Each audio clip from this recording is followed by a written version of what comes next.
Good morning, everyone. I'm Diane Perez, and on behalf of the Florida Alcohol and Drug Abuse Association, welcome to today's webinar entitled Stimulant Use Disorders.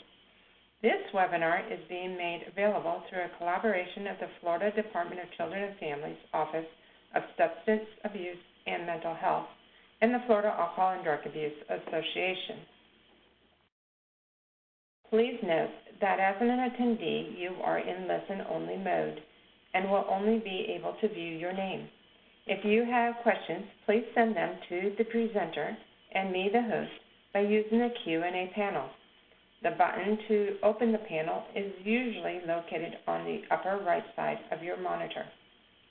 Please use the Q&A panel to send any questions you may have as you think of them. The presenter will address questions as time permits.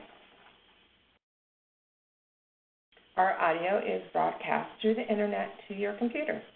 If you experience poor computer audio, there are a few options to try on screen right now, and these options will be posted in the chat panel. If you continue to experience poor audio through your computer, try rejoining the webinar and call in using the telephone I will call in option. You must be connected to the audio of this presentation and view it on screen as well to receive a certificate of attendance. The recording and materials used in today's presentation will be available on the FADA website within 10 business days. To access the recording, go to www.fada.org. Also, a PDF version of this PowerPoint presentation will be emailed to participants within a similar time frame.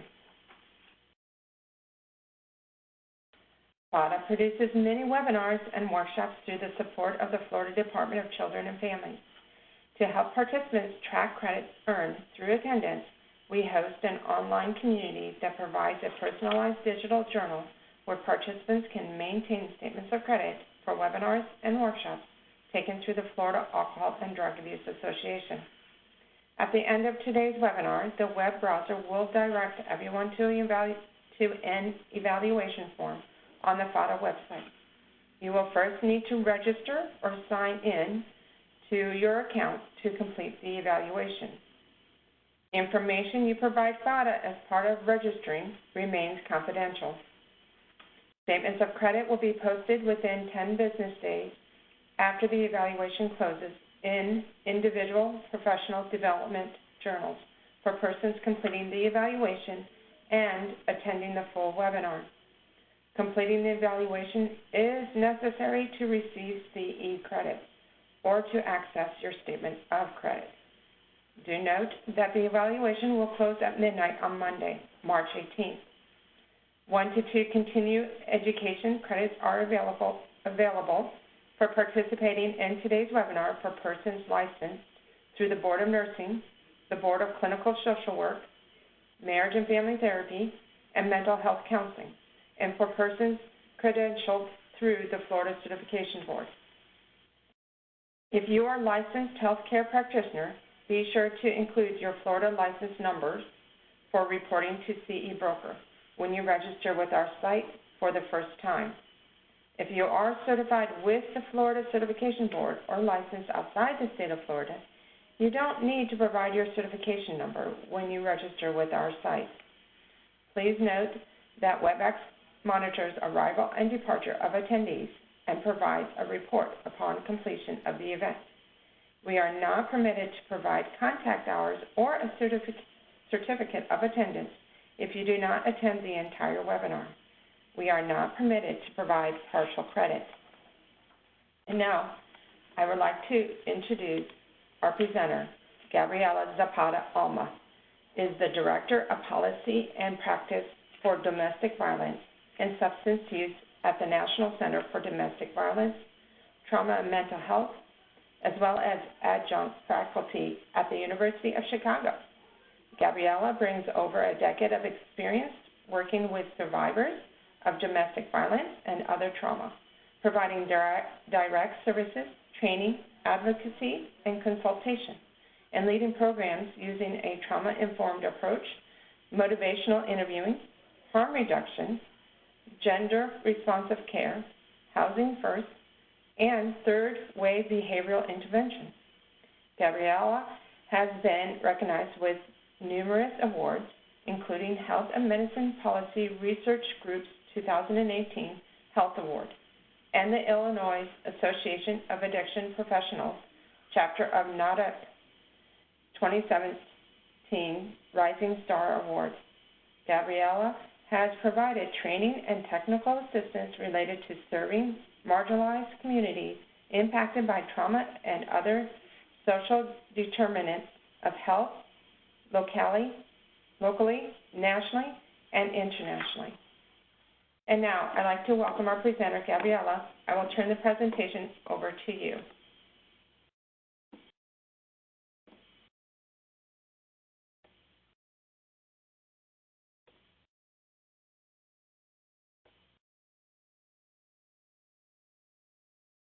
Such a pleasure to be here today with all of you. I wish I could be there in person, but I'll settle for being here virtually with you. And I am so glad that we are taking this opportunity to talk about stimulant use and stimulant use disorders.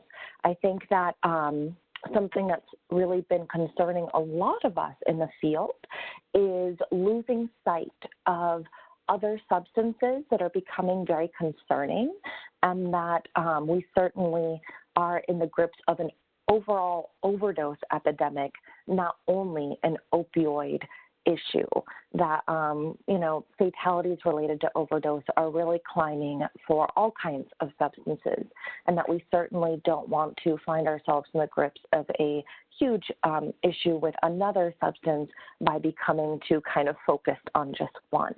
So I'm so happy that we're here today talking about this. So that's me. You already heard about me.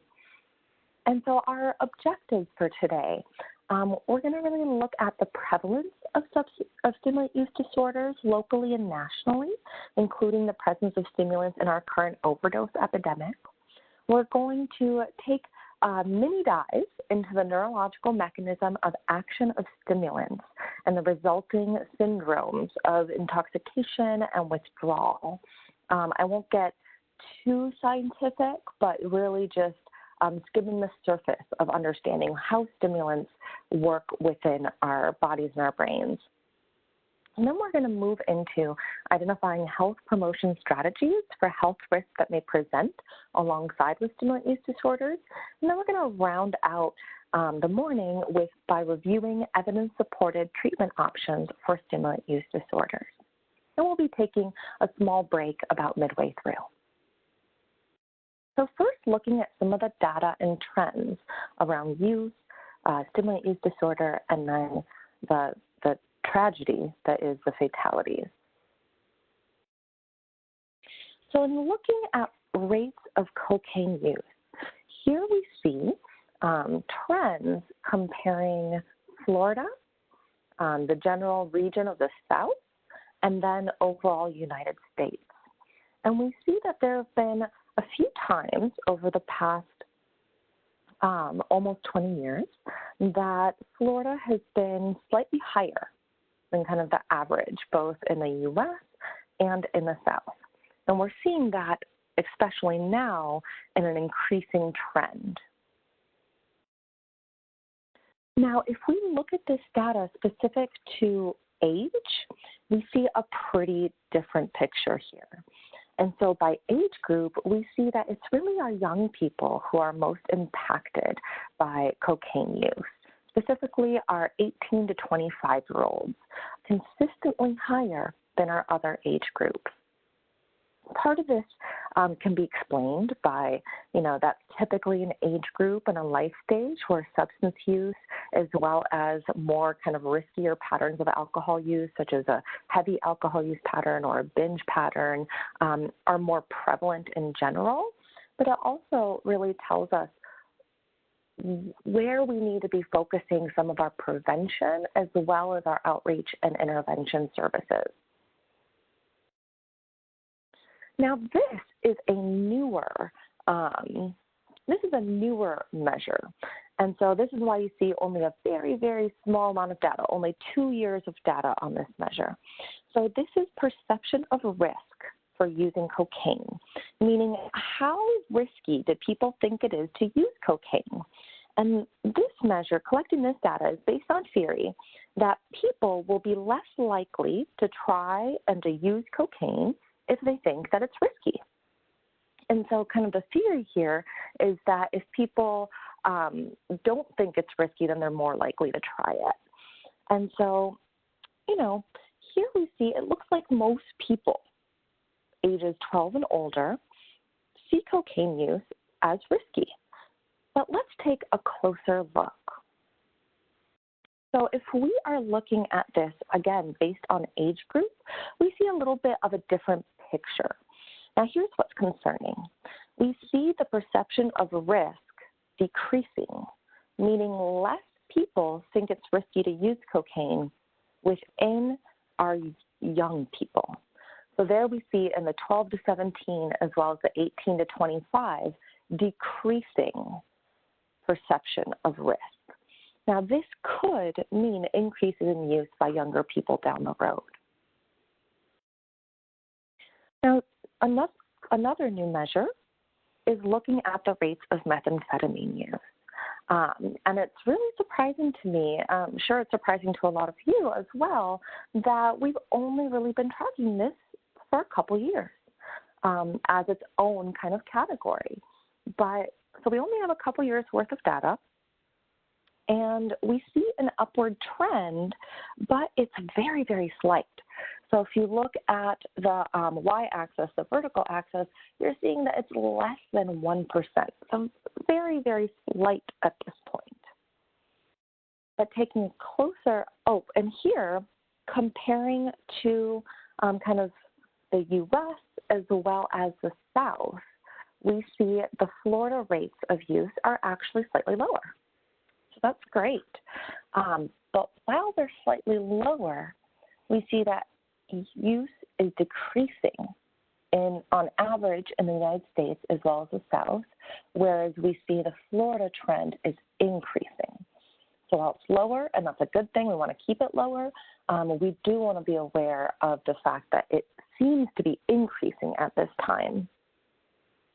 And so this is a really critical point for us to be taking some really active measures in prevention as well as engagement, outreach, and intervention.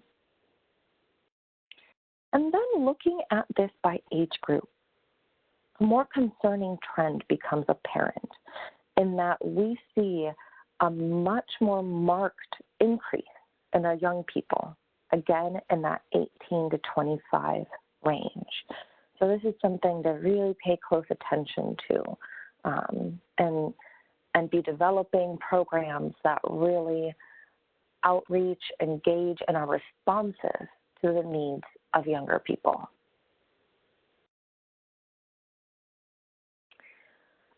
And then looking at fatalities. So Florida has done a really fabulous job in addressing fatalities that involve some kind of prescription opioid, so some kind of pill.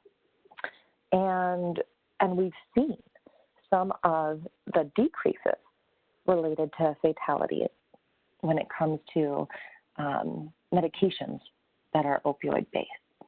Now, where we're seeing a very concerning trend is in the presence of fentanyl, and that's something that is happening really nationwide, especially in the East Coast and the Midwest. And then here we see such concerning rises of fatalities related to cocaine. Now, some of these fatalities also are due to fentanyl.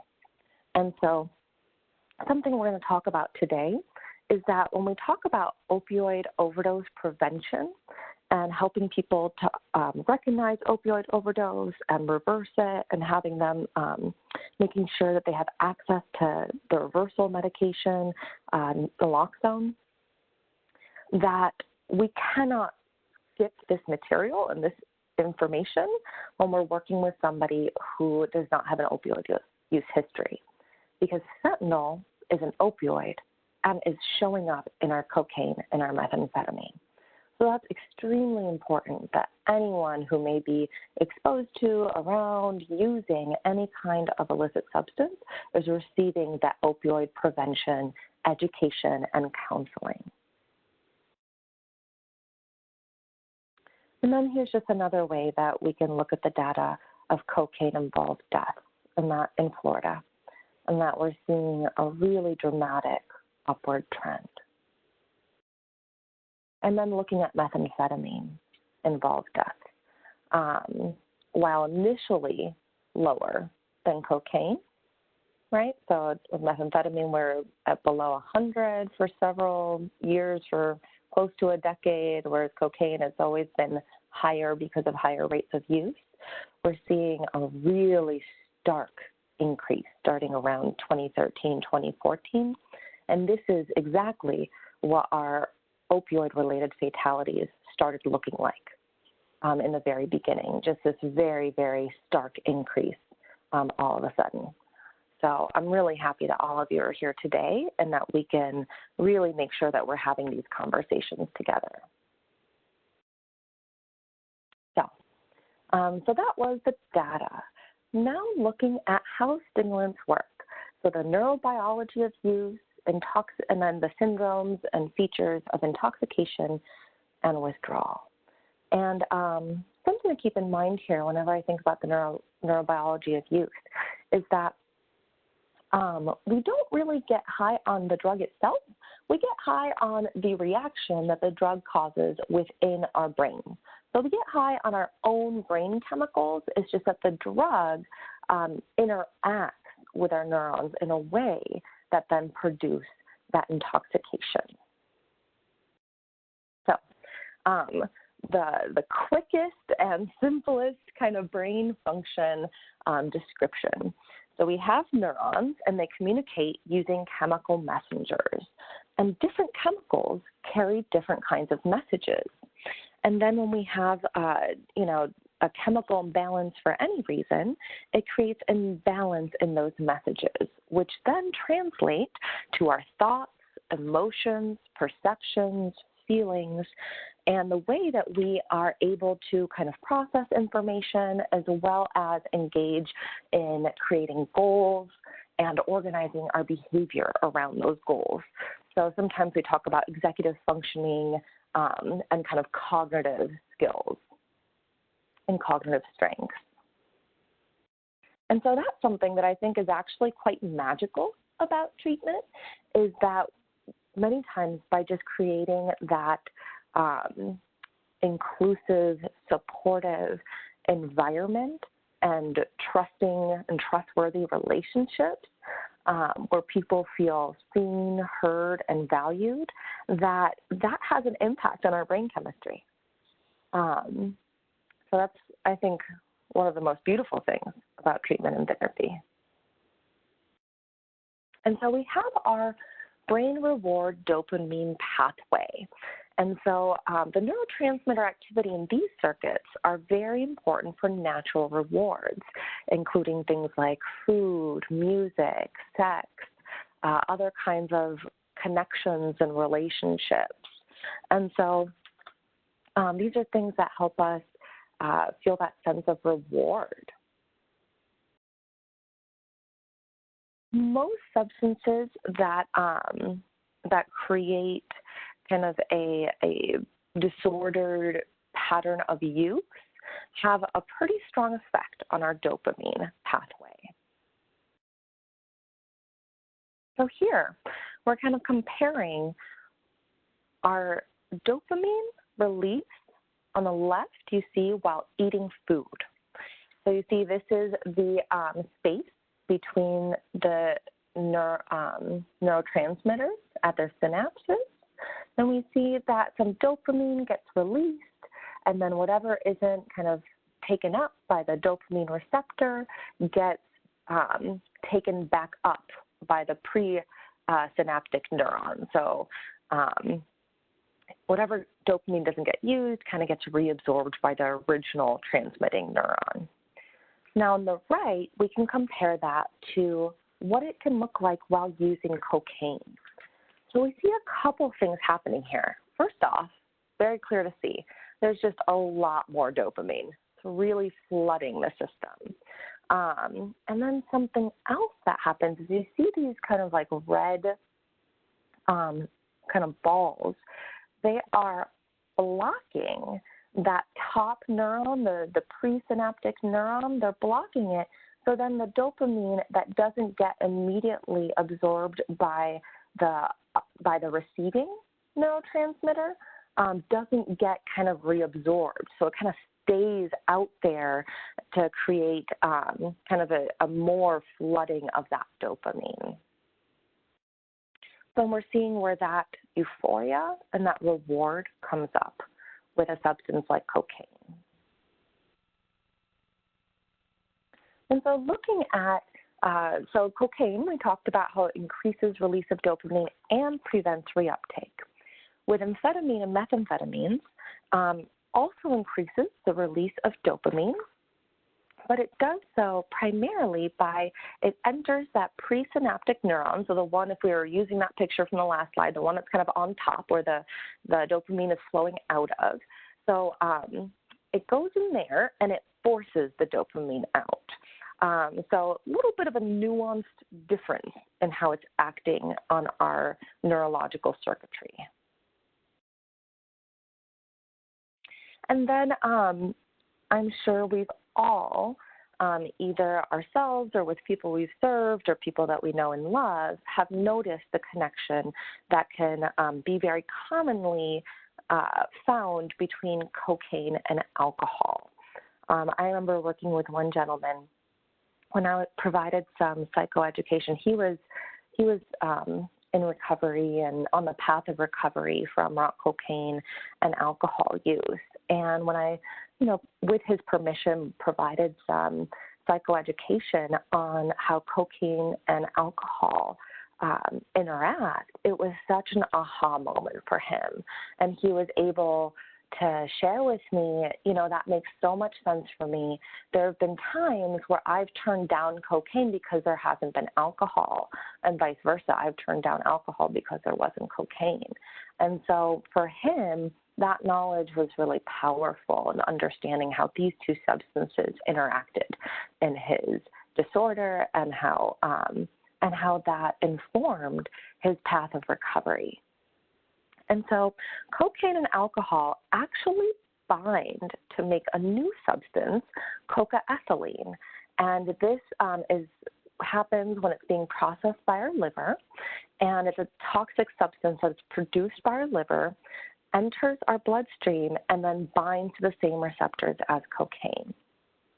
And then resulting, it produces that sense of euphoria as well as some of those effects of alcohol on the brain, which effects of alcohol on the brain are exceptionally complex, and so much of it is still so theoretical. We don't actually know all the ways that alcohol impacts our brain.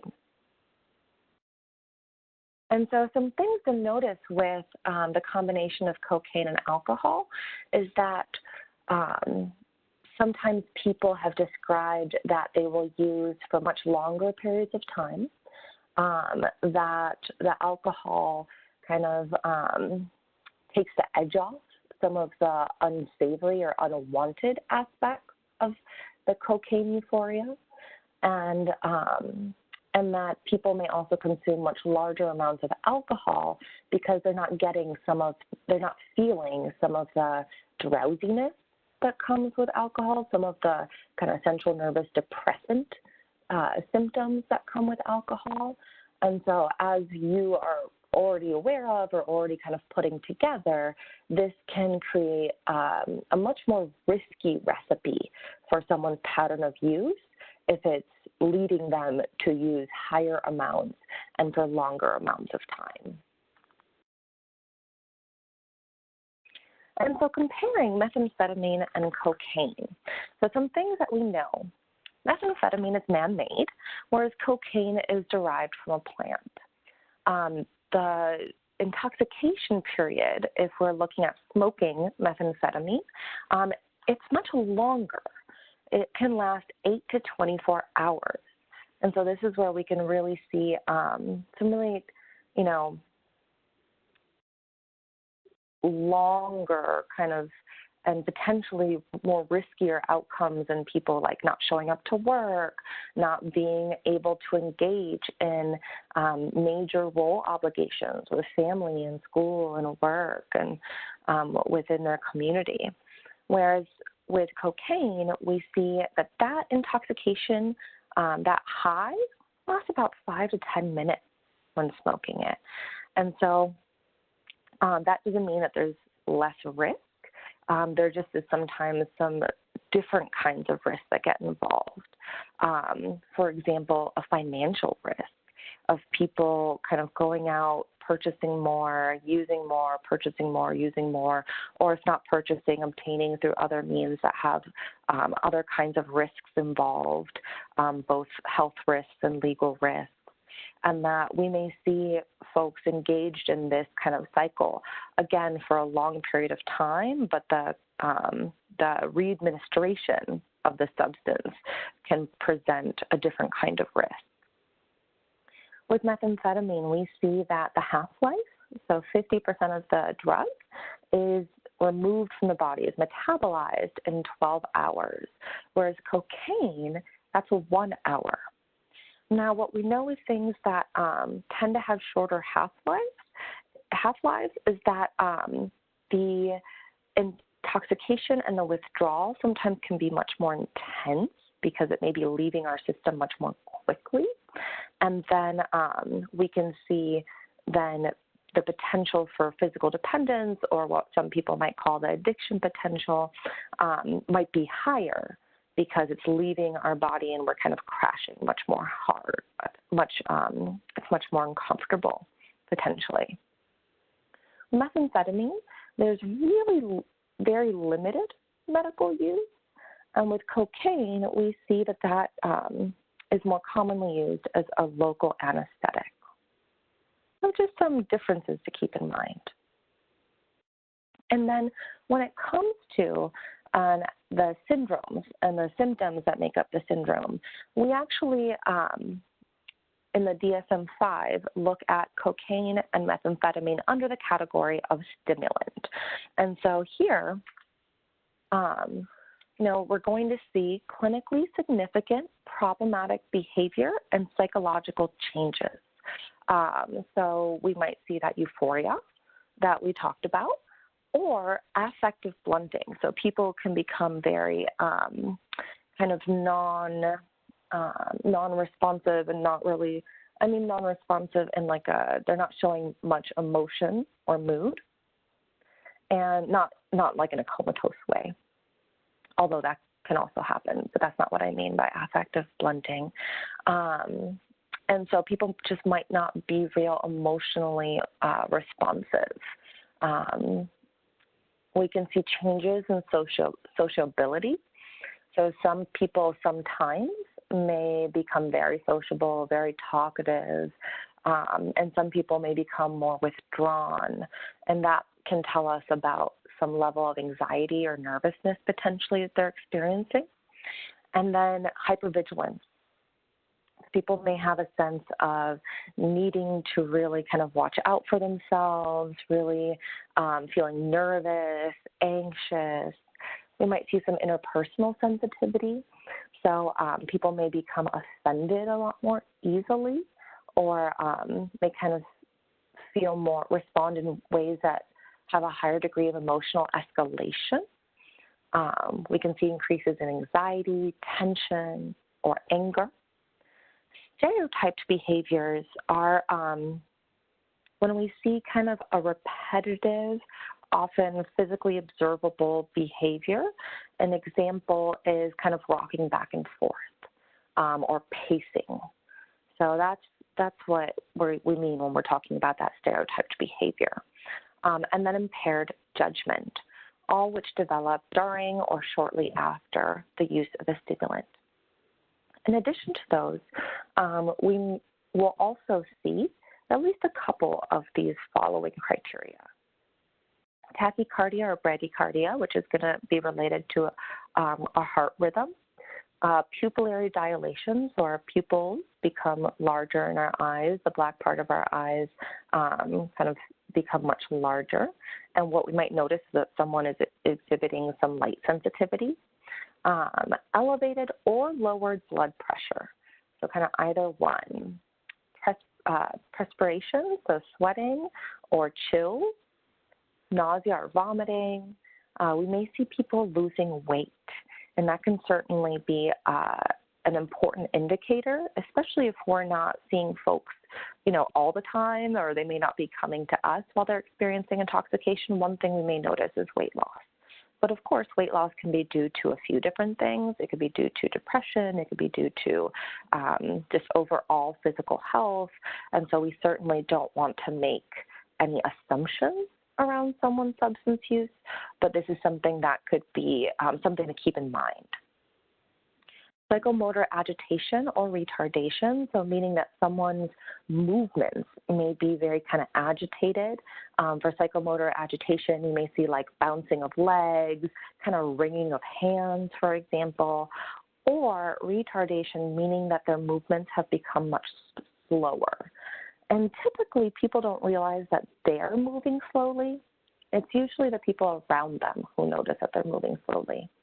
Now, I want to mention that this symptom is also very common with anxiety and depression. And so, like, whenever we're diagnosing any substance use-related syndrome, it's really important for us to differentiate what may be related to another psychiatric condition or physical health condition, and to only be diagnosing, an intoxication or withdrawal syndrome when that symptom is not better explained by mental health or other physical health condition. But with psychomotor retardation, something that, we might just notice that the person seems to be moving very slowly, or their social supports or their loved ones might bring it up to us. Or a good question to ask sometimes, and I tend to do this more when I'm diagnosing depression than stimulant intoxication, but want to offer it up in case it's helpful, is to ask people if other people have commented on them moving more slowly. Just because when we're the ones experiencing psychomotor retardation, we don't typically notice it ourselves. People may experience some muscular weakness, respiratory depression, so trouble kind of breathing, reduced breathing, chest pain, or cardiac arrhythmias, and then confusion, seizures, dyskinesias, which is involuntary muscle movements, similar to kind of like a tic, dystonias, which is a movement disorder that involves muscles contracting uncontrollably. The contraction causes kind of the affected body part to potentially twist involuntarily, resulting in repetitive movements or abnormal posture. And dystonia can affect one muscle, a muscle group, or the entire body. So these are very severe effects now that I'm talking about, or coma.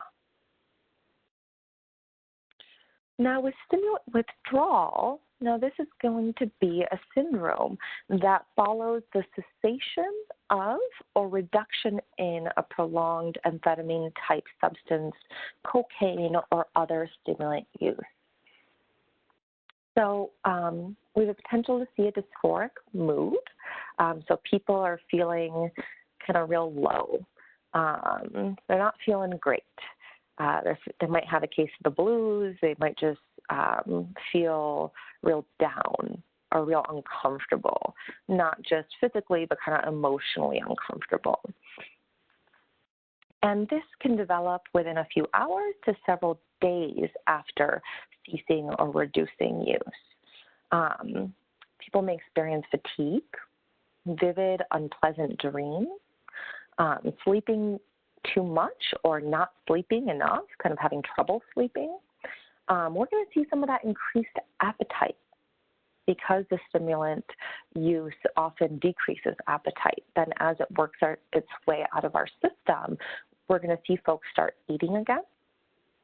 And then again, we might see some changes in people's psychomotor movement, so either the agitation or the slowing down.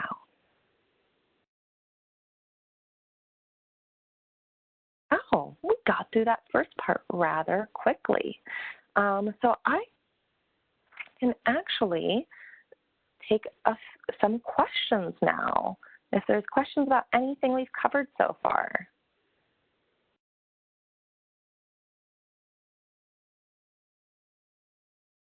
So go ahead and type questions in the chat, or sorry, not in the chat, in the Q&A.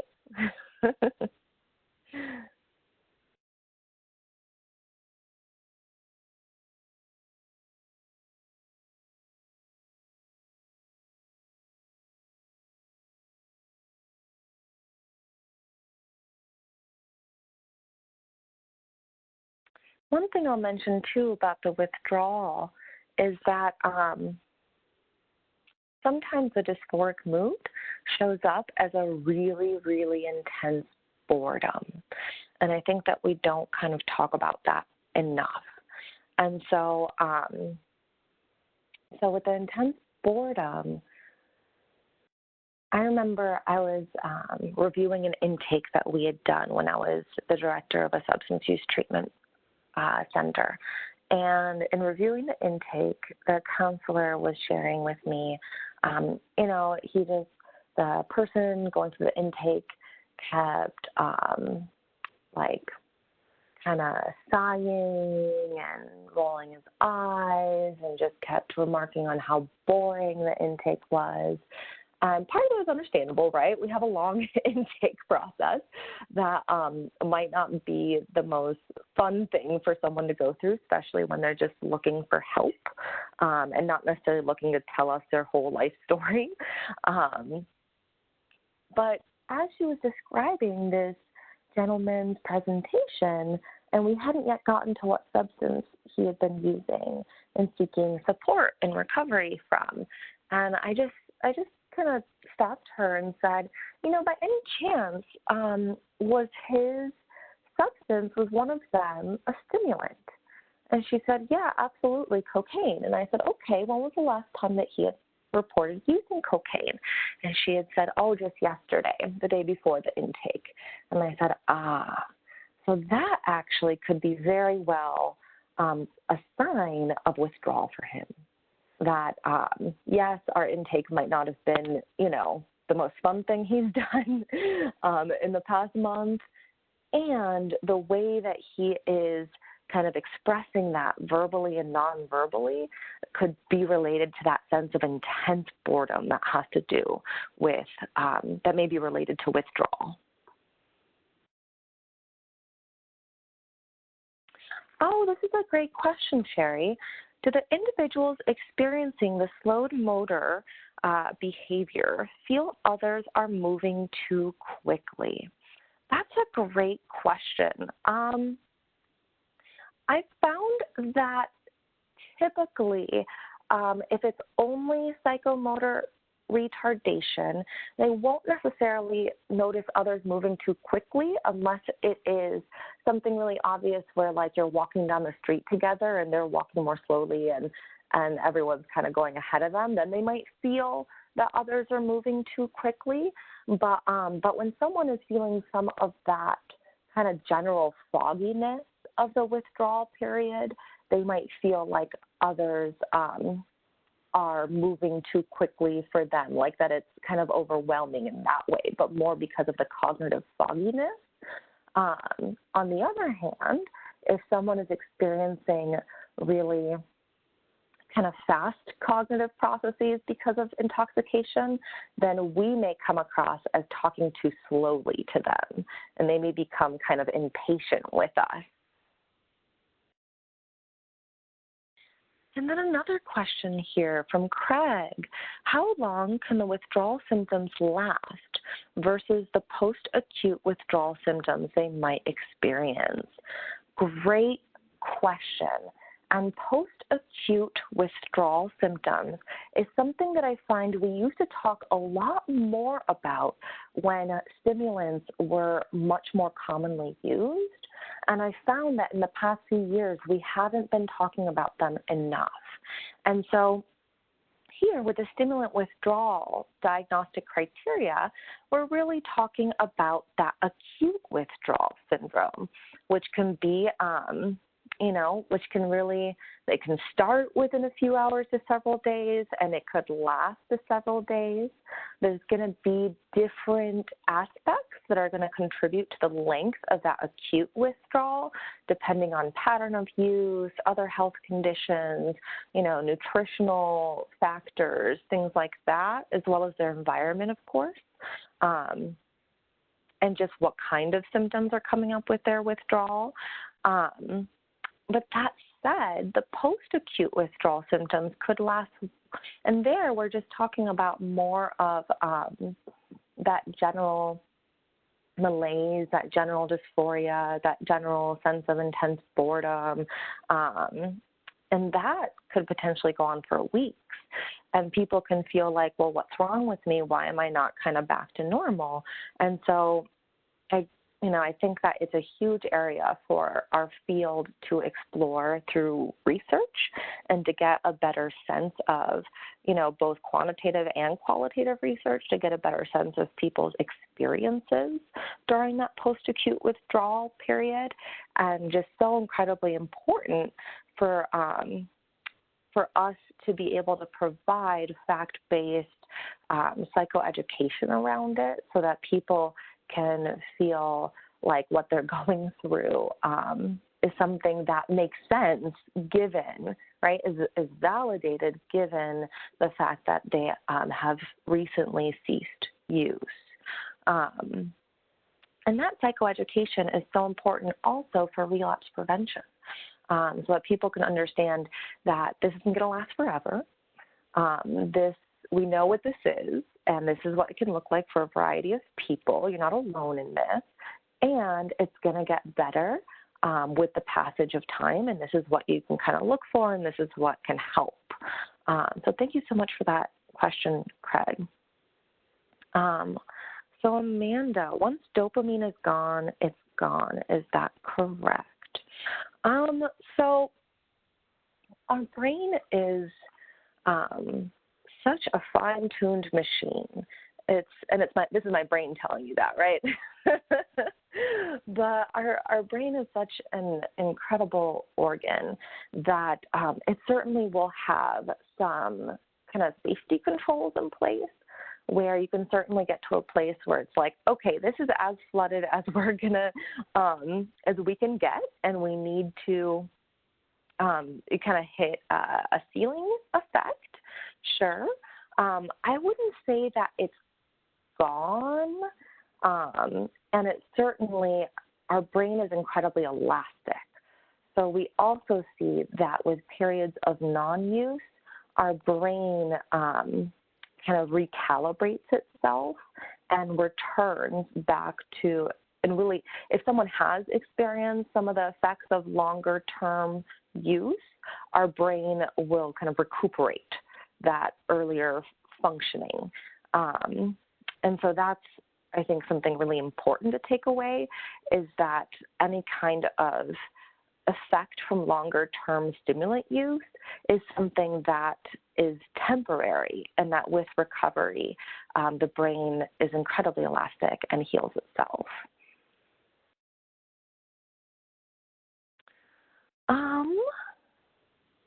And so there's a question here, where are you getting the Florida data from? So I'm going to flip back to those slides so you can see where I've gotten it. So these charts are from NSDA, so the SAMHSA NSDA report that's done annually. And then you see the link here at the bottom where you can plug in different criteria and generate these charts. And then the fatality is from the Florida Medical Examiner's Office. And so this is looking at all of the kind of autopsy reports. Great question. And then here we have a question that What is your view on euphoric recall?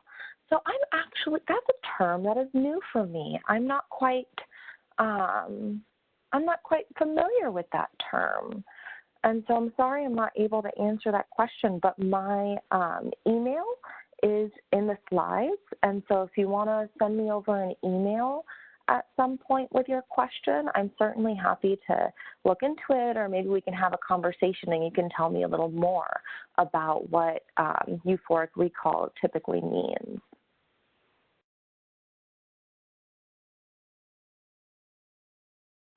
Oh, here's another question. Unless I misunderstood, you stated that stimulants don't introduce dopamine, but enhance the natural production of dopamine. So a very, very nuanced, finer point. So the dopamine is already in our system, and what the stimulant does is that it gets it kind of out of our neurotransmitter, which is its natural kind of resting place, and gets it moving from neurotransmitter to neurotransmitter and kind of flooding our dopamine pathway. So you're right in that it's not creating new dopamine, but it's kind of pushing it forward and getting the dopamine pathway more flooded by the dopamine. Does everyone have the same amount of natural dopamine? That's a really good question. It's hard to say whether people have the same amount of dopamine or different amounts of dopamine versus different amounts of dopamine receptors. And so there is some evidence showing that some people have variation in the amount of dopamine receptors, and that that there are certain configurations of more and less dopamine receptors that may predispose someone to being at higher risk for developing a more severe or chronic substance use disorder. And so that's just one small piece of a whole kind of nature, nurture, person, and environment puzzle of substance use disorder. And there's a lot of ways to understand substance use disorders. But that is one small piece of that puzzle that can certainly influence. That there are some theories out there that say that people who are more predisposed to substance use disorder are people who, rather than getting like a very intense euphoria, are actually using and kind of just finally feeling normal, finally feeling a sense of kind of reward that some people might feel in their day-to-day life without a substance. But that's also kind of theoretical and subjective, because how do we really quantify what I feel is like my baseline reward versus someone else's baseline reward? So we still have a lot to learn there. And I would say the most important thing is really finding out what that has been like and what that means for the people that we're seeking to serve and support. And then there's another piece of that question. Why might people need more of a stimulant to get the same effect over time? And so that is actually, that is the phenomenon of tolerance. That because our brain is always looking to kind of balance out anything that our brain might notice as an imbalance, then what can happen is that if our brain is getting like a dopamine rush from an outside substance being introduced into our brain, then the message our brain is getting is, oh, well, there's too much dopamine here, so I'm going to stop kind of releasing as much dopamine. And that's where we see the tolerance build, that people need more of a substance to get the same effect, or if they continue using the same amount of the substance, they're getting reduced effects. So people might be using the same amount, but now they're just feeling normal rather than just ever feeling any kind of euphoria or intoxication.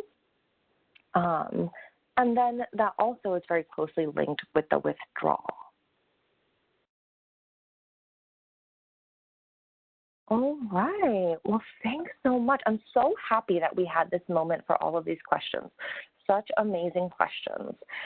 So let's go ahead and take our 5-minute break now, and then let's come back at 5:02. Thanks, everyone.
Hello, everyone. Welcome back to today's webinar.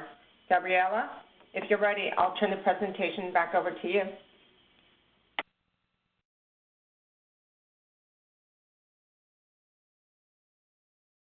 Thanks, everyone. Welcome back. So I wanted to take this moment and answer a few more questions that had come in. So one is, what specific stimulants are being used by young people? And so we know that our young folk are increasingly using cocaine and methamphetamine. Also, our young folks might have access to prescribed stimulants, stimulants that are used to treat different kinds of attention deficit disorders, and that their peers may be taking and may be sharing with them. And that for some young people, this can also be related to pressures around school and school performance. And then there are, MDMA itself has some features of a stimulant, has some features of a hallucinogen. It kind of, has some different features of different classes. But when we talk about ecstasy, which MDMA is often kind of the lead ingredient in an ecstasy tablet, there also is a very, very wide variation of what can be an ecstasy, and there can certainly be a lot of stimulants, and that's where we see maybe some heightened stimulant effects. How long does it take for the brain to recover from years of methamphetamine use? So NIDA, the National Institute on Drug Abuse, actually has some really great research on their website around this for methamphetamine. And there are gains seen 3 months, with 3 months of abstinence, 6 months, 12 months, 14 months of abstinence. And so it doesn't have to take a super long time for the brain to really start kind of repairing itself from some of those effects, but it certainly is going to be different for every person.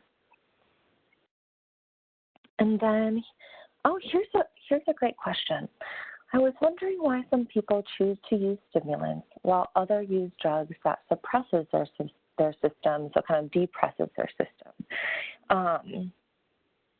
So there are so many complex factors that go into decisions around substance use. And then when we get into which substances people use, so many complex factors. So in the case of people who may have a more pronounced or severe mental health condition, there's actually some data showing that they're more likely to use substances that are used by their peers or readily available. And so for some people, there's going to be a very, very pronounced environmental factor, that what they use is really going to be more related to what's introduced to them by a peer, what's immediately available in their environment.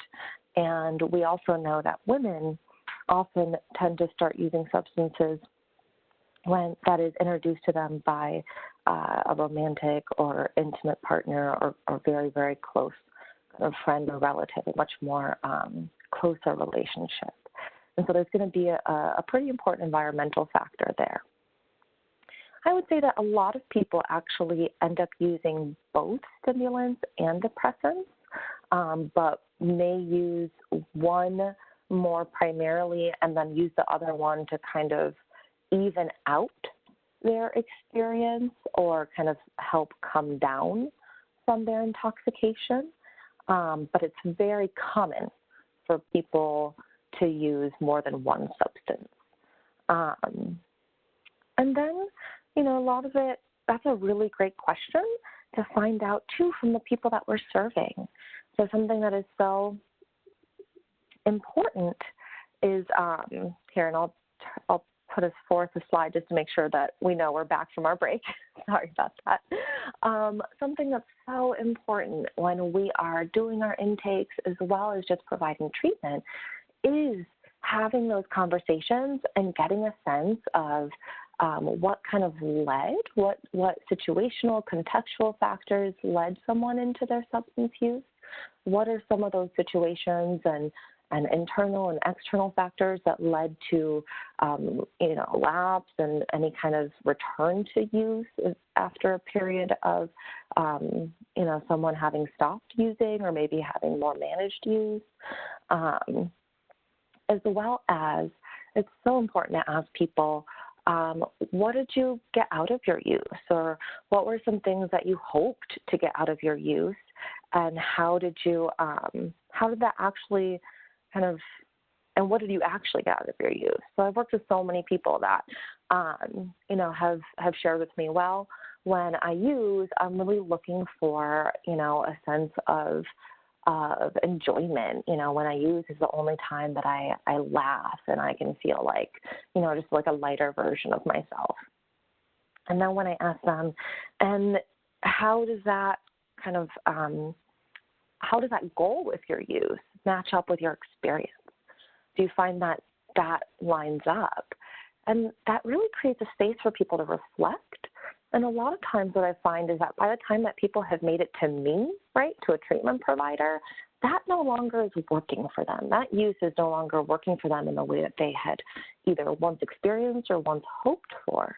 And so that's a really valuable moment for that person in the context of a non-judgmental, accepting relationship to kind of reflect on, no, you know what?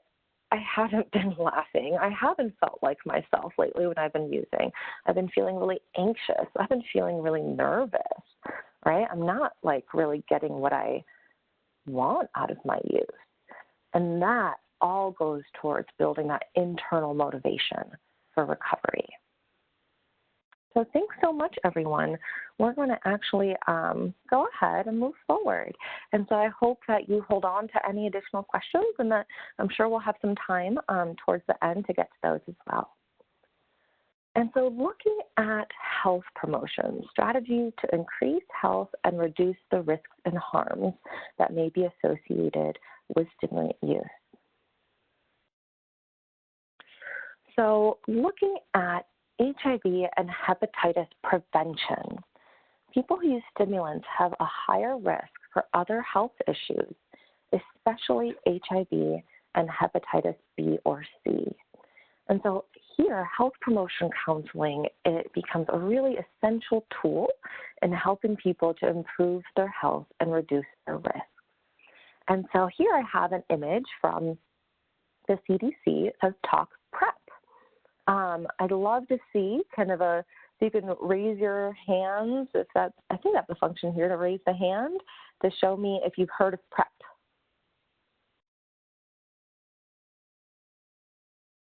Or if not, just chat, type a little something in the chat box. Say, yeah, I've heard of PrEP.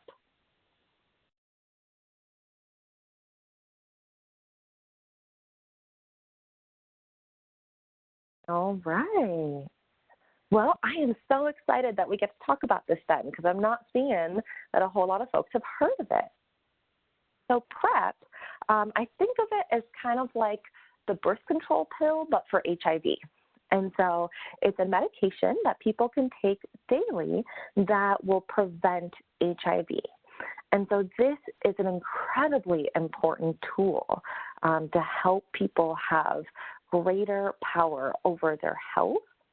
And it's very, very important for anyone who's at an increased risk for HIV, including people with stimulant use disorders, as well as people who may be in relationships or may be in sexual encounters where they aren't on an equal kind of plane of power and control with their partner or partners. And so if people are having, in any kind of sexual situation where they're having, where they're experiencing barriers to condom negotiation or, where there is some power and control issue happening in that sexual encounter, PrEP is an incredibly important tool for people to be able to protect their health. And so, find out about PrEP programs in your area. There's a lot of programs, and it's a really, really incredible tool in stopping the HIV epidemic.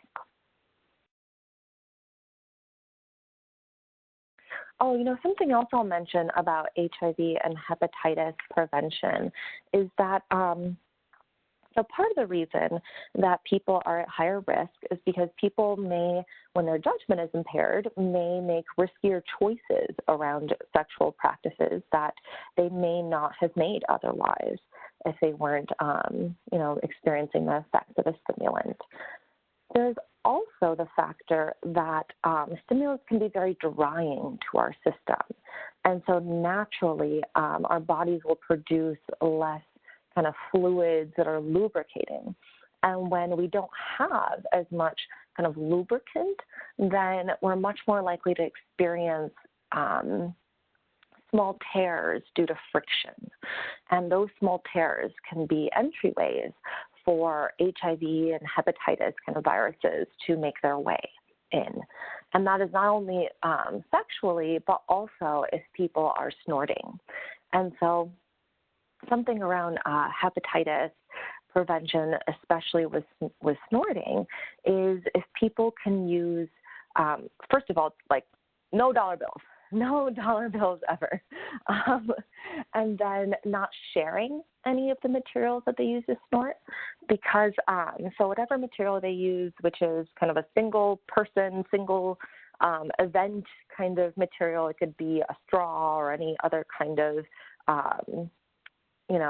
not something that is used as currency or is very, very kind of dirty in that way, or prone to carry infection in that way. So when people are snorting, all of our nasal cavities can get really dried out and can actually, we can experience some bleeding from that. And so if I were to share some material to snort with, and I had hepatitis C, and then had, some of my blood on that tutor, we call them, then that's a way that hepatitis C could be an increased risk for contracting hepatitis C. Something else that can happen too is if people are smoking, is that they can get burns or cracks in their lips. And then if people are sharing pipes, that's another way that hepatitis C can be contracted. And so just thinking, and we'll get a little more into some of those more health promotion and risk reduction methods, but just some ways of thinking about preventing specifically HIV and hepatitis C.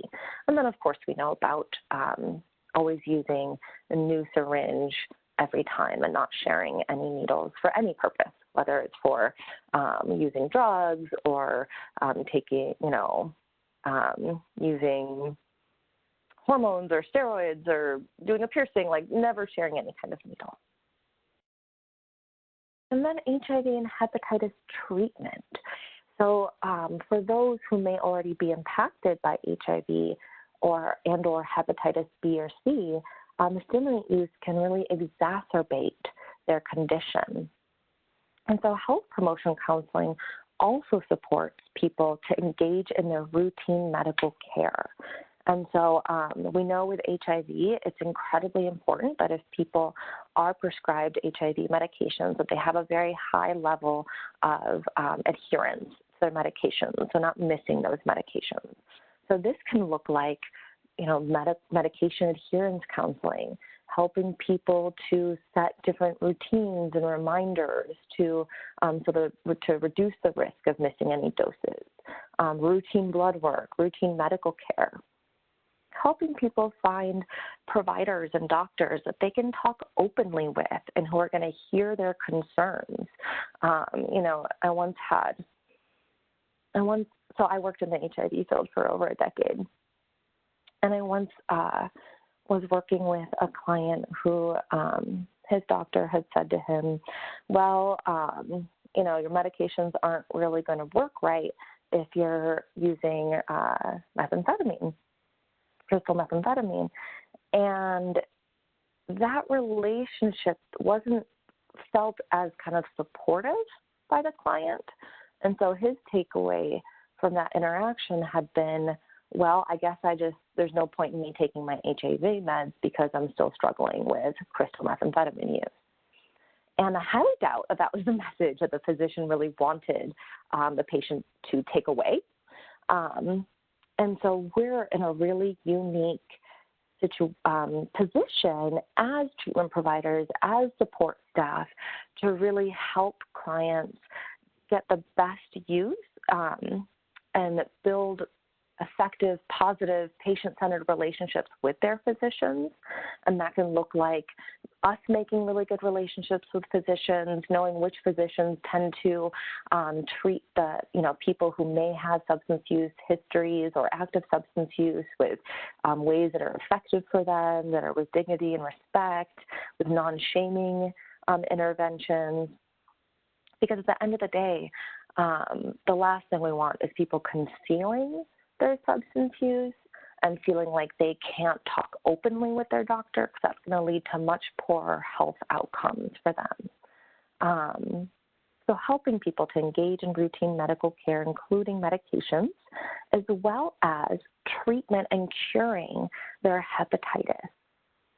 So, the field of care for hepatitis C has just evolved incredibly over the past decade. I remember working with someone who had to be sober from rock cocaine use for a very long time before his physician was willing to treat his hepatitis C. And it took very, very close work for several years for him to be able to engage in the hepatitis C treatment for about a year and a half, and finally, thankfully, due to his hard work and the support of his medical and housing and behavioral health teams, was able to be cured of hepatitis C. But these days, it's so much easier to engage in hepatitis C care. It can be a matter of months and hepatitis C can be cured. And there are newly published guidelines that people do not need to stop using substances in order to have their hepatitis C treated and cured. That this is no longer a reason to keep people out of life-saving treatment. And so because this is a newer guideline, not everyone is aware of it yet. And so part of our role as a provider is helping disseminate that information and advocating on behalf of the people we serve when they're coming back to us and saying, well, my doctor says that I can't, do hepatitis C treatment until I've been sober for X amount of time, right? That we don't want to play into that old method, and we want to help the person engage in that care when they're ready and help them get ready for engaging in that care, especially for folks who are co-diagnosed with HIV and hepatitis C. They're at even higher risk for different kinds of health complications, including risk of overdose. So we know that when people have different health vulnerabilities, whether it's HIV, hepatitis C, liver disease, kidney issues, respiratory, cardiac issues, that alone increases the risk for overdose.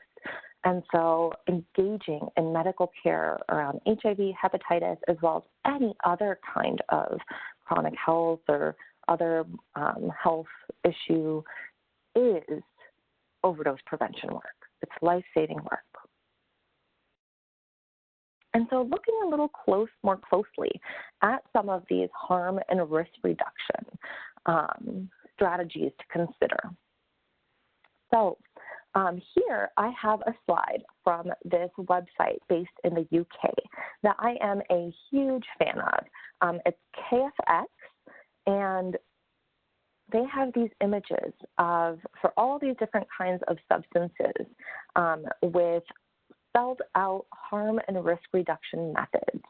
And especially when I was kind of starting out in providing harm and risk reduction based services, these were so helpful for me because, it's one thing to understand how drugs work, and it's another thing to be able to think about and hold all the different risks that someone may be experiencing and all the different barriers that they may be experiencing and what could help them with those.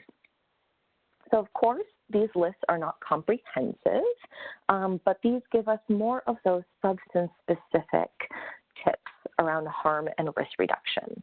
And this can also be really helpful when maybe we are, seeing a new substance kind of come into more popularity. And, I had worked with mostly people using rock cocaine and crystal methamphetamine for about a decade when the opioid trend started really escalating.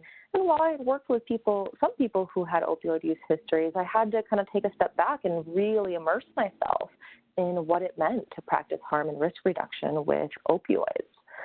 So this website can also be really helpful in that as well. So here we have some major categories: anxiety, paranoia, psychosis, insomnia, and some harm and risk reduction tips that can help us with that.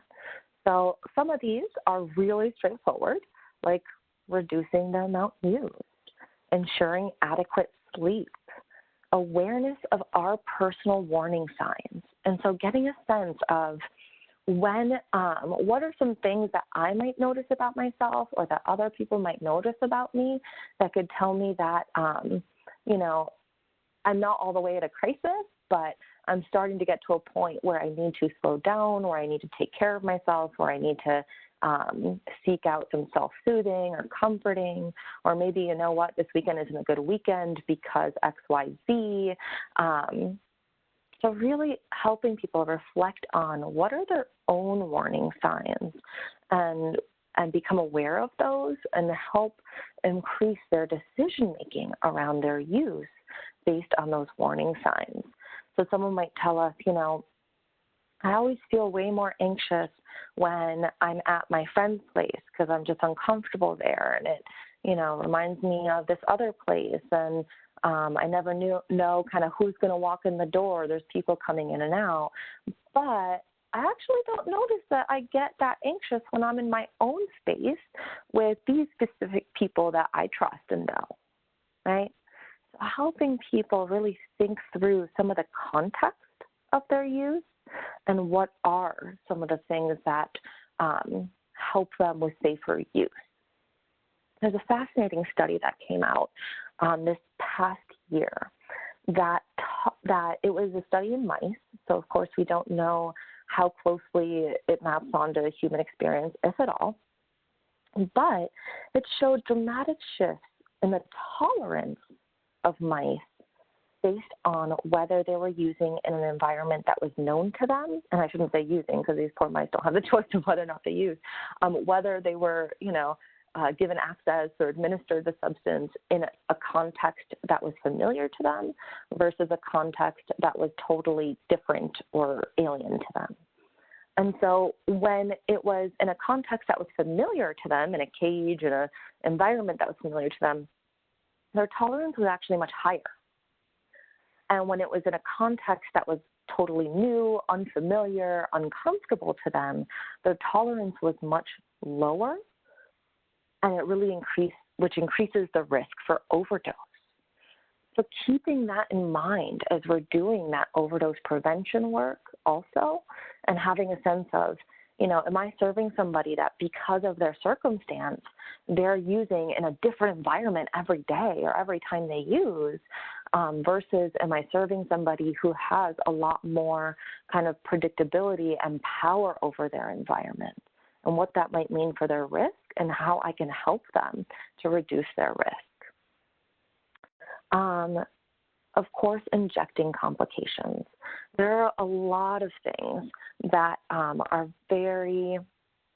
a lot of different risks that can be involved with different injection practices. And so this is where it becomes really important for us as a provider to be aware of these differences and of these risks and help people mitigate some of these risks. There are a lot of risks that can be absolutely sidestepped if we can even just help someone move to a different route of administration. So to, snorting or smoking or another form of getting the substance into their system. And I'll give you a quick anecdote. I was working with a gentleman who was attempting recovery in the early kind of stages of recovery for crystal methamphetamine. And I've been working with this gentleman for kind of on and off for about a year, and it was something that he was really committed to his recovery, but just experiencing a lot of challenges and barriers in his recovery, very understandably so. And about a year in, he told me about his injecting practice. And I just flat out said to him, I said, oh my goodness, I cannot believe that I did not know that about you, and that all this time we've been working together and I had not asked you about, I had just made an assumption about how he was using crystal methamphetamine. So that was an aha moment for me early in my career about, how easy it is to make assumptions and how important it is to really have open conversations around the pattern of use. And of course, the relationship is so important in order to be able to have those open conversations. So once I learned, and he shared with me that he had been injecting, I asked him about his injection practices and asked him, would it be all right if I shared with you some information on safer injecting and ways to really protect your vein health? And he said, yes, absolutely.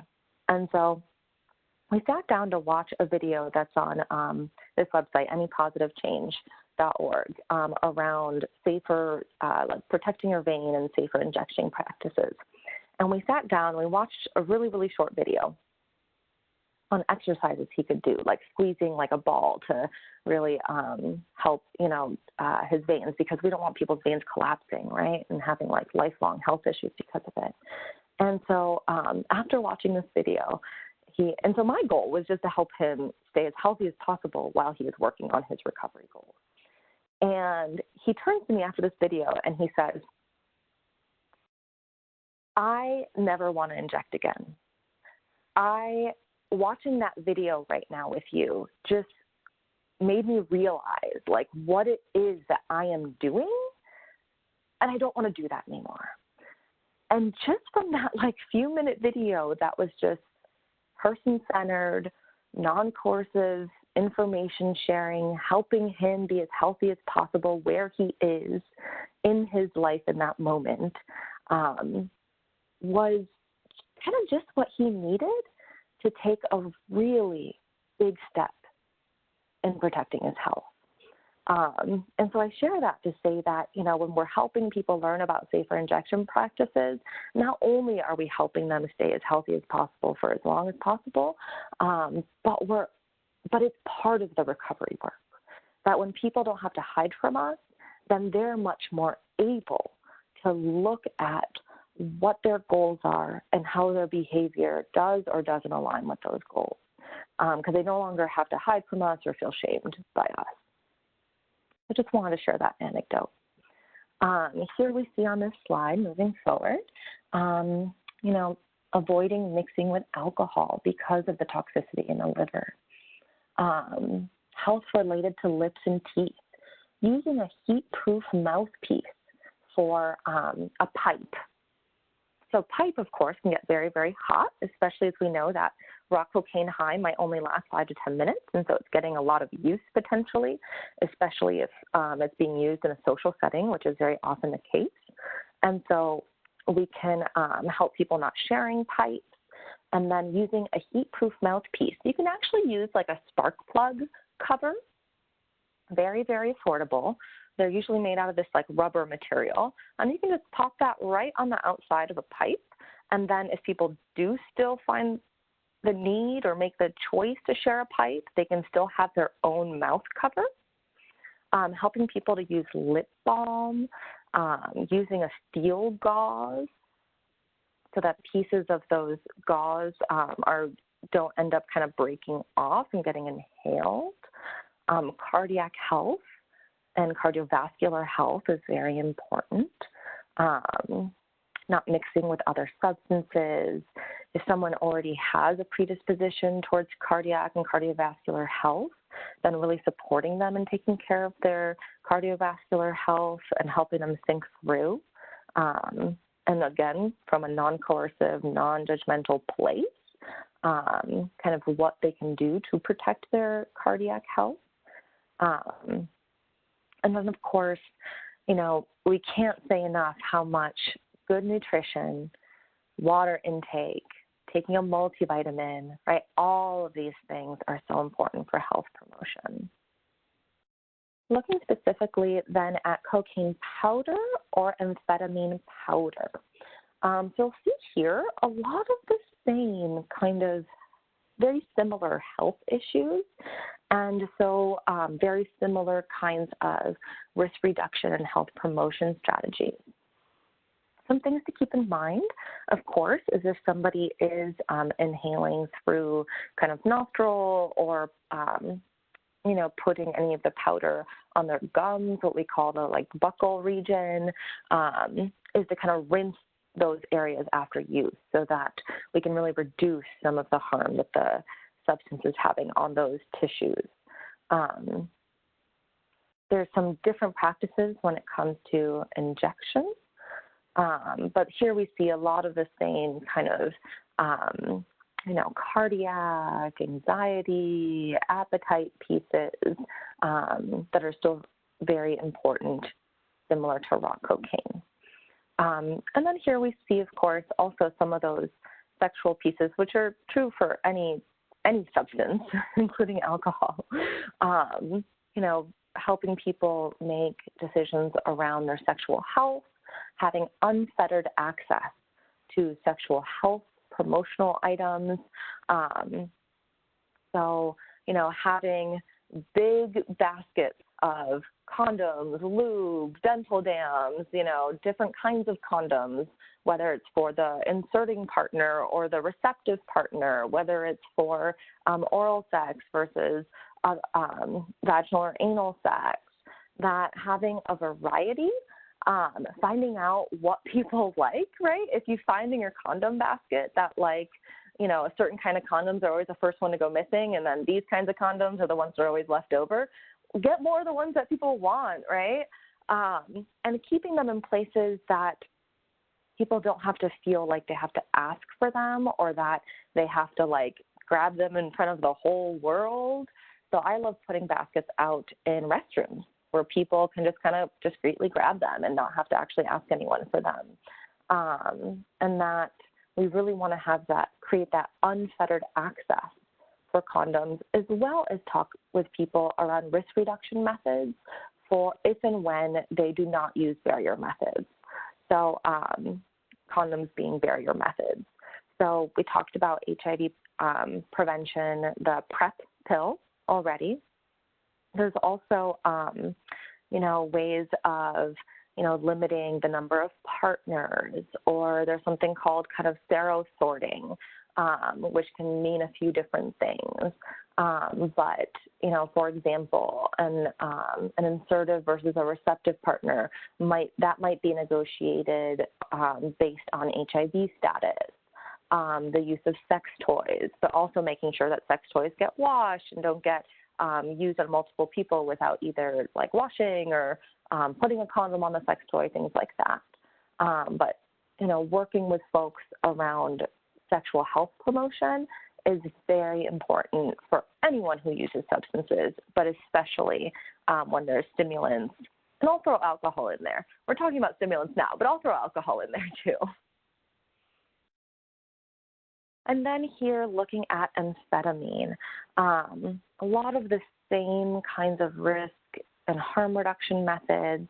Really what's different on this slide is some of the injecting complications and what are some of the practices in order to increase this, or I should say reduce the risks related to injecting. And so something to keep in mind here is that there's some safer injection practices that are going to be true for any needle use, like always using a clean and new needle, never sharing needles, things like that. And then there are going to be some that are going to be more specific to the form and the kind of substance. And so for more information on safer injection, I'm going to offer a resource. The Harm Reduction Coalition's website has a great manual And that manual is also linked down in the slide on resources. Fentanyl testing. So on one of those earlier slides, we saw the climbing rate of fentanyl-related fatalities. And so fentanyl is something that is making its way into our street drugs. And there has been some really compelling data showing that when people have access to testing their substances, they're much more empowered and able and actually do make choices around safer use. And so this might look like using less, this might look like not using that batch at all, or using in the presence of people who are going to be able to revive them if an overdose occurs. And at the end of the day, we know that recovery is always possible, but that recovery is a winding road. And so I'm a true believer in that if we can keep people alive, as healthy as possible, and engaged, where they know that they can trust us and they can always call us up, always walk in and be welcomed and be helped and supported and safe, that people will find their way to recovery with the proper support. And so with fentanyl testing, these strips are exceptionally cheap. They're very, very affordable. And so having some on site, helping people access them, helping people learn how to use them, and then talking with them around how this might influence their decisions around their substance use. This small, it looks big because it's a big picture, but this small little strip can do so much in saving lives. And so continuing on with overdose prevention. So as we've been talking about, the rising presence of opioids in stimulants.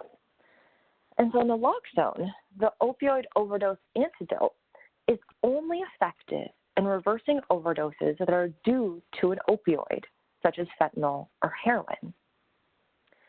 But we need to remember that there may be opioids present in the cocaine or methamphetamine. And so I can tell you that very, very tragically, of the people who have died from overdose in the time that I was overseeing substance use treatment centers, many of them were people who had a stimulant use disorder history and either had something with fentanyl in it or were kind of trying heroin for the first time. And so when it comes to opioid overdose prevention, this is information that we really want everyone to know, and we provide it at first contact. So someone walks in and says, hey, I heard you have, treatment here, or my friend goes here, like I want to get involved. Before we even schedule their intake, if we can't do their intake right then and there, we are talking about overdose prevention, because that person may walk out and we may never see them again. They may walk out and their buddy overdoses and they can save their life. They may walk out and experience an overdose themselves. So every person that we come into contact with, at first contact, we are talking about overdose prevention and providing them with an naloxone kit. So using opioids and stimulants at the same time, this increases overdose risk. It may increase overdose risk because someone may take more opioids when using stimulants, because the stimulant is kind of counteracting the sedating effects of the opioid. But something to note also is that the stimulant will wear off faster, typically, leaving the person with more opioids in their system. And so just as our body is trying to clear out multiple toxins at the same time, that increases our overdose risk. And that might be counter to, people might have myths about that. So when I start overdose prevention conversations, I always like to start by asking, what are people already doing to protect their health while using? What are they already doing to try to stay as safe as possible while they're using? And this not only allows me to get a sense of what they already know and where I might be helpful in helping to really fill out their knowledge, it also prevents me from telling them something they already know, which everyone gets pretty turned off by, right? We don't like hearing what we already know. We kind of feel like we're being lectured when that happens. Kind of tune out. It also helps me see what myths or misconceptions they might have. So when I start with that open-ended question, someone very well might respond with, well, that's why I always use cocaine and heroin at the same time. Time out. So that's a really great way of finding out where someone is so that then we can really tailor our overdose prevention education to what they already know, what they're already doing, basing it on their strengths, as well as helping to bust up some myths and misconceptions. So some signs of severe signs and health issues that come up with stimulant overdose. We see difficulty breathing, high blood pressure, high body temperature, extreme agitation, anxiety, hallucinations potentially. So seeing or hearing things that other people don't see or hear, chest pains, seizures, stroke, and irregular heart rhythm, which sometimes people feel and sometimes people don't feel. So what can we do if someone may be overdosing? The unfortunate reality is that if the overdose is not due to an opioid, like fentanyl being in the cocaine or methamphetamine, there is no medication that reverses a cocaine or methamphetamine overdose. And so if someone may be overdosing, no matter what, we should seek medical attention and help them figure out ways that they can seek medical attention. And there's Good Samaritan laws in many states, including Florida, so really helping to provide information around Good Samaritan laws and how that protects their rights.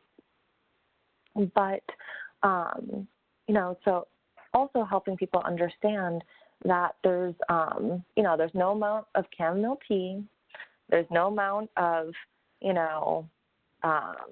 soothing someone that is going to help them if they are experiencing an overdose related to the stimulant.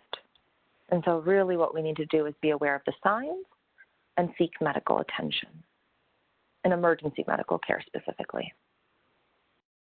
So for more information on preventing overdose due to stimulant use, sometimes this is also called overamping versus overdose. Here's a link to the Harm Reduction Coalition that can really help provide some more information on this. So now moving into treatment options. And here we're going to just have a overview of some of the evidence-supported interventions when it comes to the actual treatment of stimulants. So we know that there are some specialized needs in continuing recovery that's related to stimulants. So research has found that the way that stimulants impact our brain chemistry create very strong links within our neural reward pathways that then result in strong associations that can cue craving experiences. So this is what we often call triggers, the people, places, things, that the cues for use, the cues for those cravings for use are very strongly linked to the situations, the people, the objects that surround use. And so, for example, we know, and this is true for all kind of substance use, but it's especially true for stimulants because of the way that stimulants interact with dopamine and our dopamine reward pathway. And so a paycheck, classic example, right?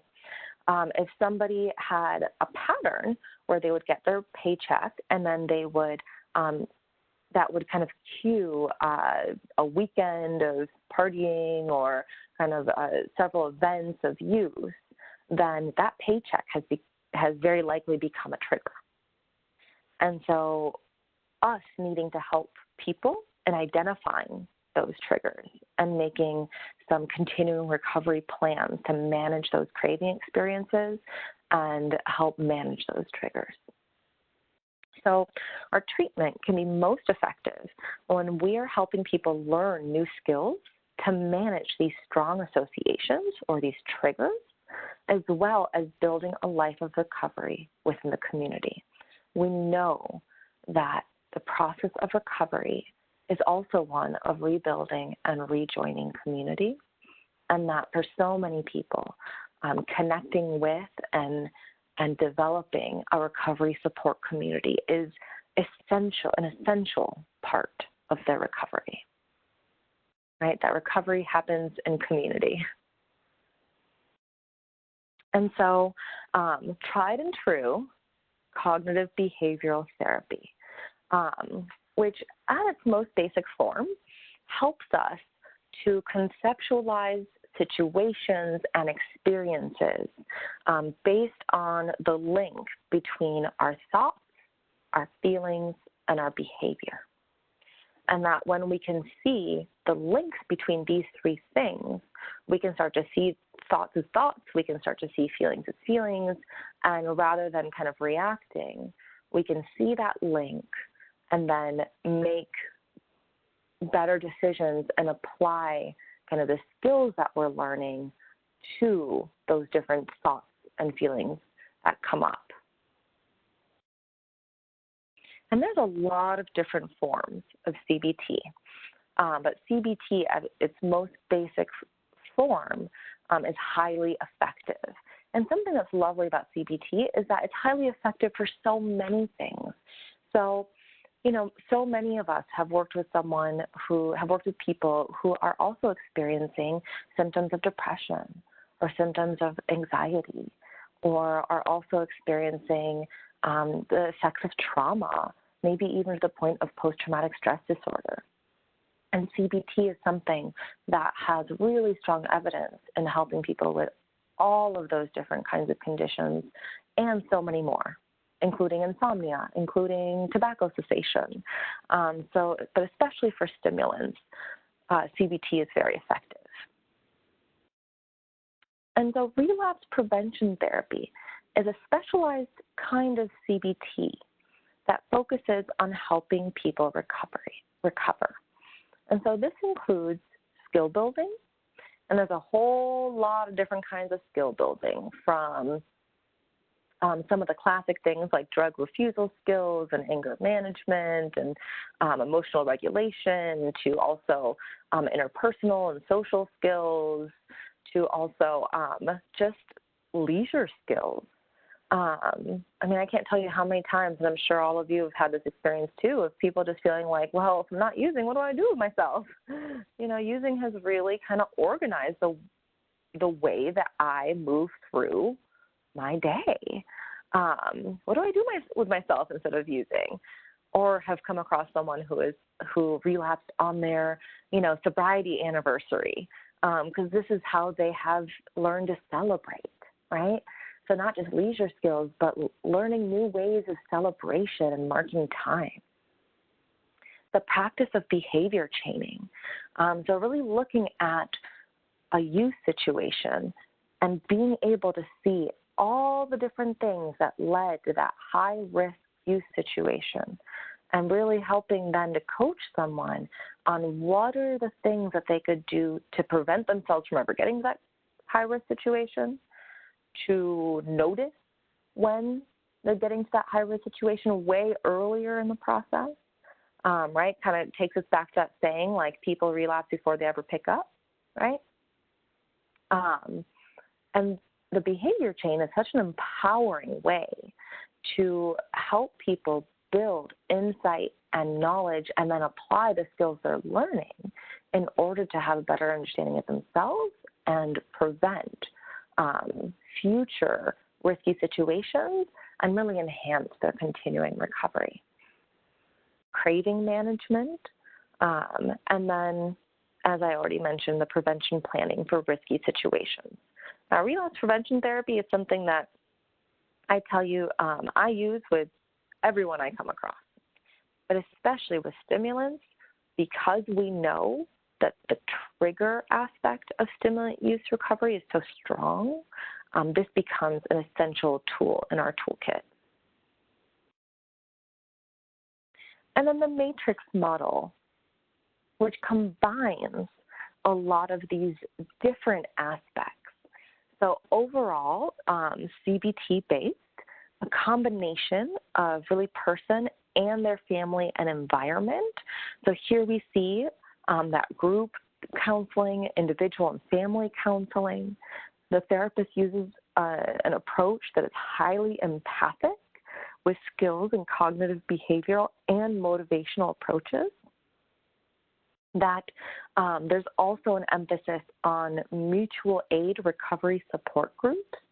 And there are, so many different kinds of recovery support groups and more kind of growing by the day. And so I highly recommend getting more aware of the different kinds of recovery support groups available and really offering information and access to as many different kinds as you can, because what works for one person isn't going to necessarily work for the other person, or what works for one person at one point in their life might not work for them at another point in their life. So we know that there are some people who are going to get a lot out of having the variety. So I've definitely worked with people who have attended both 12-step and SMART recovery groups throughout the week, and that they find that they just get different things from the different meetings, but that they're both really supportive and essential for their recovery. Relapse prevention and education, which we can also consider really to be just continuing recovery support, family involvement. And then something else that's really helpful about the matrix model is that it uses a clear and consistent program structure. So people kind of know what to expect. It helps them prepare for what it is that they're taking on. And it really engenders that predictability and that transparency, which we know is also essential for trauma and a trauma-informed approach. So future directions. We have incredible evidence-based resources when it comes to the use of medications and helping people recover from opioid use disorder. And yet, we don't quite have that yet for stimulants, but there is hope. So while there's currently no medications that are FDA approved, researchers continue to investigate potential options. And we know that medication can mean the difference between life and death for so many people with opioid use disorders. And as we see these growing trends with stimulants, it becomes especially important to have all the tools possible that, of course, are supported by evidence. So now we've reached our question and answer. And while you type in your questions, I'm going to actually just go through some of the resources and references slides just so you can see some of the stuff that's here. And then, of course, these slides will be available on VADA's website as well. So you'll have access to all of these. So here's my contact information. So you definitely have that. And then here on this page, you see the link for that Harm Reduction Coalition Safer Injection Practices.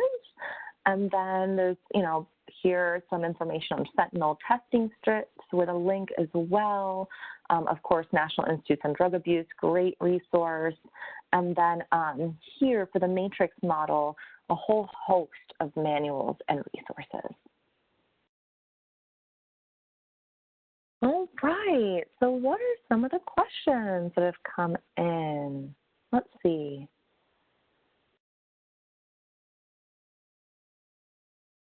Okay, so here is a question. Do you find the treatment community supportive of harm reduction promotion? So I certainly don't want to, I don't feel qualified to comment on the treatment community as a whole. I think that there's a large amount of variation, and so I'll speak just from my own experience. So the treatment programs that I created and led were all harm reduction based. And in that way, we were very well received by treatment community and by, government entities.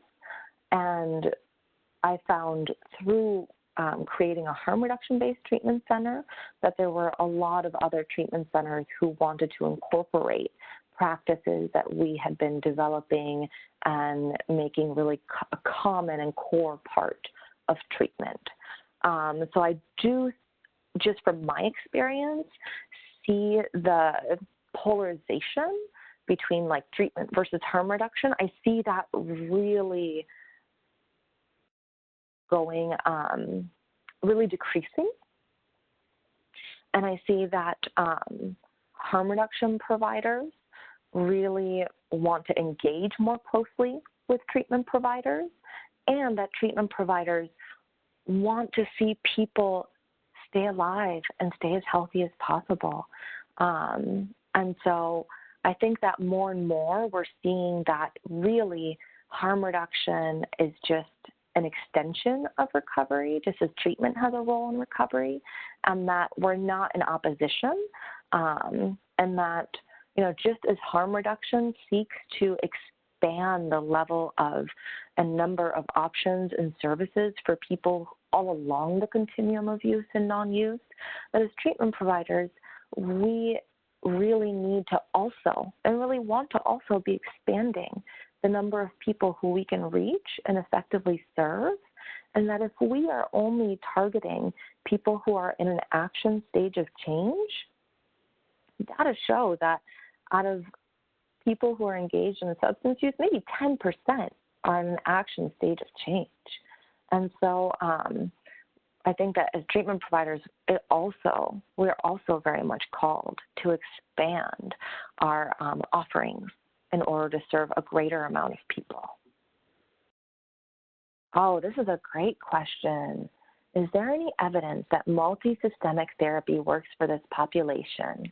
Yes, yes, and yes. Multisystemic therapy as well as structural family therapy has shown great outcomes in working with this population, and particularly, I would say, a lot of the research has been done where families where a young person in the family, typically someone in an adolescent life stage, is a person who is using stimulants, and so that the multisystemic and structural family therapy is much more effective in helping that young person with their stimulant use than an intervention that is only focused on the young person and not their family. Absolutely. Do we know if people are intentionally using both opioids and stimulants or using unintentionally, accidentally? Great question. Both.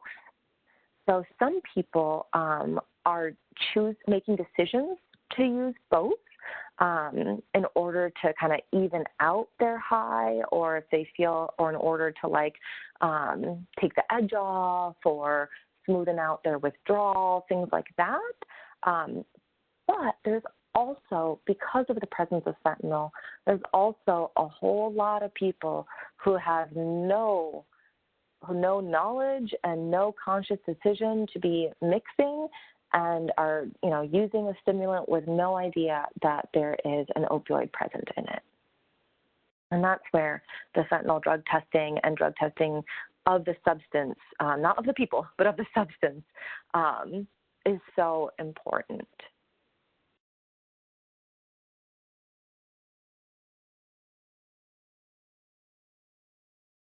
Let's see. For MAT possibilities for treatment, how close are we to getting FDA approval? Wow, I wish I could answer that question. I don't believe that there is a timeline. I know that there are some medications that are past a phase 1, right? So FDA approval happens in different phases of clinical trials. So I believe that they are past a phase 1, but this can still take a very, very long time.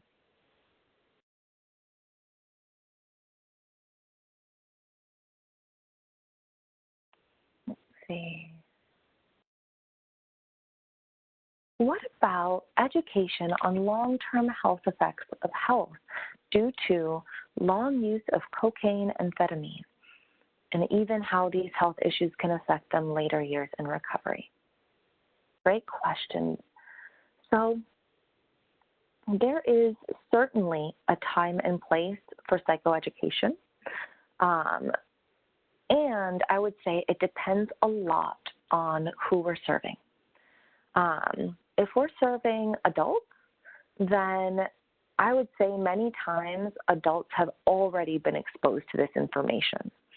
And so that's where that non-coercive information sharing becomes so important, because the last thing we want to do is come across as lecturing someone about the dangers of substance use when they very well could be telling us what the dangers are because they're living it or they're seeing their friends go through it, right?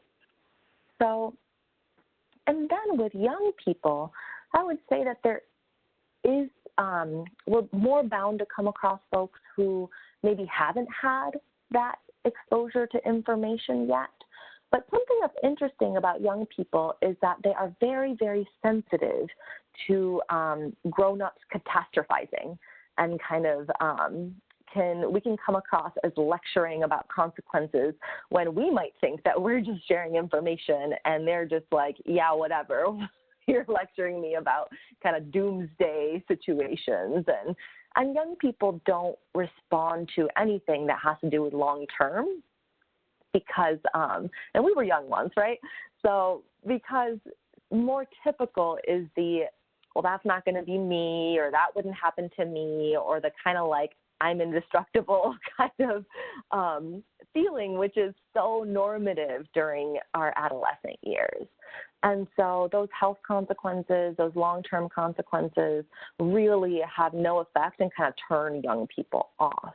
What young people are more likely to respond to is going to be those short-term impact. Like, how does it get in the way of you hanging out with your friends? Or how does it get in the way of you like finishing high school and going to college if they are oriented towards education and kind of continuing education? How is it going to get in the way of you getting your driver's license, right? More of those like very short-term effects that are going to, and only if those are things that they really value. And young people also are much more likely to be open to these conversations when we involve other young people in delivering the information. So some of the best use kind of prevention and intervention models that aren't kind of family-based for intervention are going to involve other young people providing this information. And that's where that kind of social learning and peer-to-peer piece is so important for everyone, but especially young people. So I see that we are right at the end of our time. So I just want to thank you so much.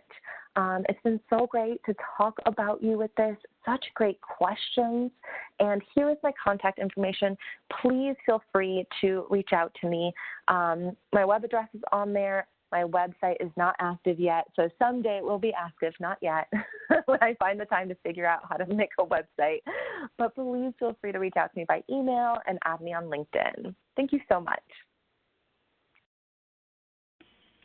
Thank you, Gabriela. This is when I conclude today's webinar, your browser will take you to an evaluation on FADA's new website. If you want to receive CE credits or a statement of credit for this event, please complete the evaluation. You will be prompted to register or sign in to complete the evaluation. You can register as a visitor at no cost. For CEs to be reported to CE broker for Florida licensed healthcare practitioners, You must provide an accurate Florida Department of Health license prefix and number the first time you register. After you register or sign in, you will be directed onward to the evaluation.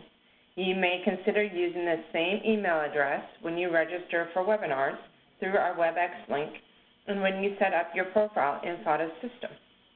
This helps connect your attendance and your profile. You will get a second opportunity to complete the evaluation through a follow-up email later today in about 30 minutes. The sender will be Messenger at WebEx. Evaluation will close at midnight on Monday, March 18th. We do not email statements of credit. Instead, after we verify attendance and completion of the evaluation, a statement of credit will be generated as a journal entry within your profile. Thank you for participating in today's webinar. We'd also like to recognize and thank especially the Florida Department of Children and Families Office of Substance Abuse and Mental Health for funding today's education. Have a great rest of your day, and please hold for the evaluation.